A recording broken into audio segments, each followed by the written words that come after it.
Welcome to the Forum Legends podcast. I'm here with the Verus Forum from Chicago. Can you introduce yourself, your business, and how long you've been in this forum? Deb? Sure, I'll kick it off. So my name is Deb Venable. My prior business was designing and building trade show exhibits, but after I sold that, after 25 years, became an EOS implementer. So that's what I do now. And I have been with the forum for 22 years. Yeah, hi, I'm Ross Rocklin, president of Rocklin Manufacturing, third generation owner. It's celebrating our 90th year in business this year. We manufacture and distribute industrial electronics products, typically portable products. I have been in the forum for 8 years. Yeah, my name is Pete Horvath, and I own Movetastic Moving Company, which is a moving, packing, and storage company based out of Chicago. And I've been in the forum for 13 years. Thank you all for sharing. Can you tell me each about your experience of initially joining a forum? What were your decisions in making some factors in deciding to join a forum? I'm going to go for it, okay? I'm going to take my shot, Ross. Are you ready? I'm ready. I'm sorry. So when I joined EO, it was maybe 2 months after joining. The president of the chapter at the time, Tim Heitman, he told me that actually maybe he wasn't the president at the time, but he was a newer EO member, and he told me that he had a hard time getting placed in a forum. So he took me under his wing, and his goal was to get me placed. So he introduced me to a bunch of different EOers at one of the first events I went to, and I ended up meeting Kevin Taylor, who was a EO member and a forum moderator, and he invited me out to a lunch to meet the group. And I was super stressed out, and I didn't know what to expect. But I definitely wasn't confident at the time. But after meeting the group, they accepted me into the forum. Yeah, I had a similar experience. But I think taking a step back, I was looking towards EO for some guidance, some opportunities to kind of address some of the largest problems that I was facing within my company. At the time, my father was fighting cancer, and I kind of knew I was going to be sort of on my own. So I was looking towards EO for that additional guidance and various opportunities. And I'd heard from talking to other members that the best and the biggest value you get out of EO is the forum experience. And so went through training and was invited to come in and meet Deb and Pete and the rest of the forum. And, they grilled me with some questions, and fortunately I made the cut, and that brings us to now. Yeah, and so my experience is similar, but again, my own journey of I had just given birth to my second kid, and was just kind of wallowing in how the heck do you balance family and running a business. And I was also extremely young, so I wasn't even 30 yet. I was just in my late 20s, and really didn't have any kind of friends that understood what it meant to put your credit card on the line to run a business, and all the risks and all the kind of struggles you went through. So joined EO, and then I was actually interviewed by a phenomenal gentleman by the name of Mike Maddox. So he's just a gem of a person, and said, Deb, you'd love this. You'd be a great fit. And similar to Pete getting kind of taken under someone's wing, Mike put me under his wing and introduced me to Dan Heiritz, who is a member of our forum. And Dan and I are the ones that have been together the whole 22 years. And so it's been a great experience from the very, very beginning. But yeah, I needed a peer group because, young and dumb, I didn't have anyone else to talk to about my business needs. That's incredible that you all have that same thread of needing connection. What was one of the most surprising benefits of joining this forum that you weren't initially anticipating?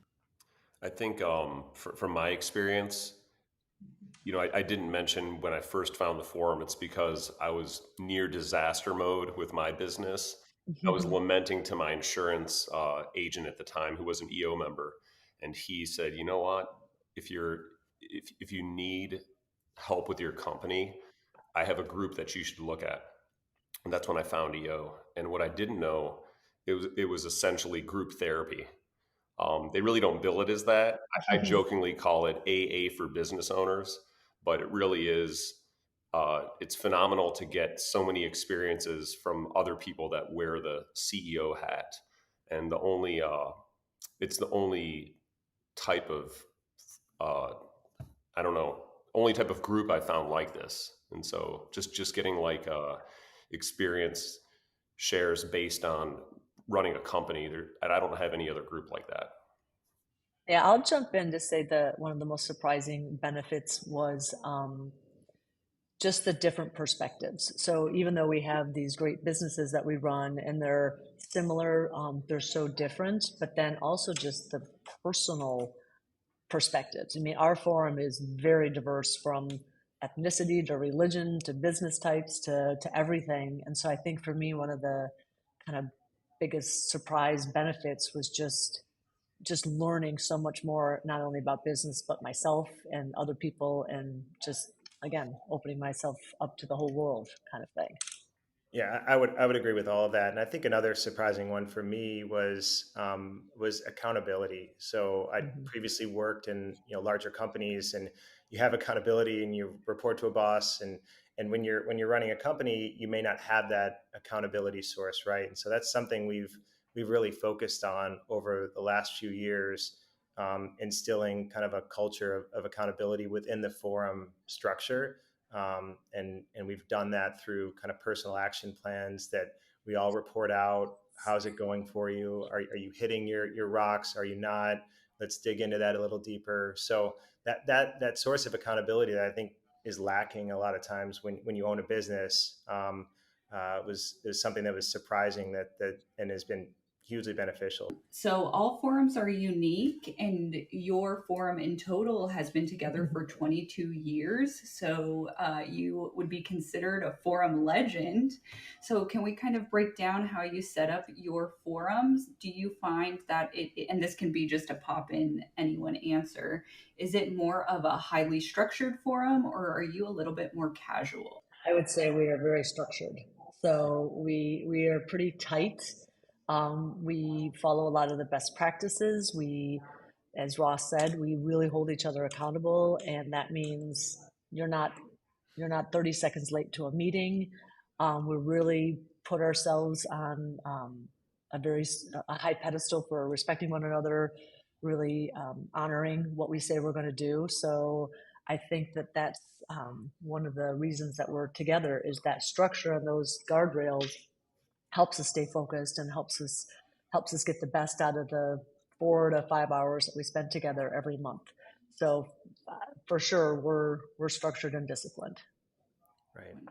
And I would say built on that, we're laughing, we're having fun, right? Yes. There's that's a key part of our culture, but yeah, very much structured and adhering to, guidelines and the accountability piece. Yeah. Mm-hmm. Yep, that's Yeah. true. And definitely over the years, we've had people come in and, we hold them to our lens. And if they don't show up on time, if they don't contribute, if they're not Mm-hmm. getting enough value personally and then giving to the group, then we find they're not a good fit.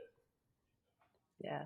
And so to go back a little bit to that about us being disciplined, part of the discipline is to really uphold what EO does, which is to go 5%, and to really be vulnerable, really expose yourself, really kind of explain and talk through your weaknesses and some of your biggest challenges. So that's part of the discipline also, is for us to do a lot of self-reflection and be honest and open with one another. So we laugh and we joke, but we also cry, and we keep growing together, which I think is part of that discipline, helps us continue to grow as individuals and as a group. In connection with that, can you walk me through how you communicate and build connection within your forum so people feel that comfort of being vulnerable and open to share? I think one thing we do that's definitely special to the forum is we do something called pairings. So in between meetings, Mm-hmm. we meet one on one, and we have the ability to just bond with one person versus doing so in a group setting. And I think that really helps build the trust over time. Yeah. And I think everybody, in terms of the open communication and the 5% that Deb mentioned, I think everybody kind of takes it upon themselves to share that openly. And so when everybody else is doing it, I think it makes it easier for the group, for every member of the group to take that approach. But yeah, I would say there's pretty constant communication whether it's through group texts or emails of, hey, Deb just sent this morning, I saw this, listen to this great podcast, and I think you'd all find it valuable. And we're constantly sharing ideas and stuff like that with each other so that we can learn and improve ourselves. And we also have tremendous communication because we are phenomenal listeners. So we're very, very adamant about walking into that room, the phones go off, and it is one person speaks at a time. We're not talking over each other.